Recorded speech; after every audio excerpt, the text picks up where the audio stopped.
কাউকে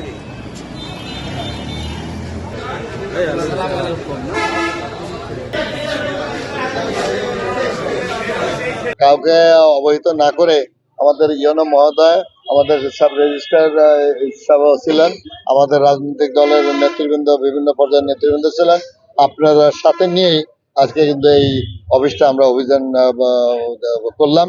অভিযানের মধ্যে দিয়ে আমরা স্পষ্ট পাইলাম যে হ্যাঁ, চাঁদাবাজি হয়, এবং সেই সময়টুক কখন হয়, 2টা-3টার মধ্যে দিয়ে ওই সময়ের দিকে হয়। আমরা সেই জায়গায় নজর রাখছি, এবং এই জায়গায় 47 জনের একটা দলিল লেখকের একটা তালিকা আছে, যেটা রেজিস্ট্রেশনভুক্ত।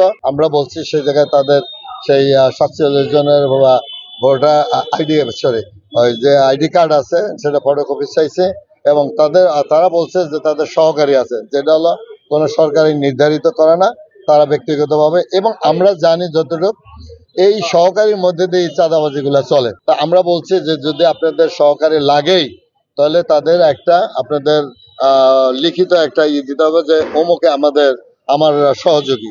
তা সেই মোতাবেক ওনারা বলছেন যদি আমাদের প্রয়োজন হয় আমরা লিখিত দেবো, আর যদি তাই না হয় তাহলে আমরা ওই 47 জনের মাধ্যম দিয়ে আমরা আবার অভিযান শুরু করব।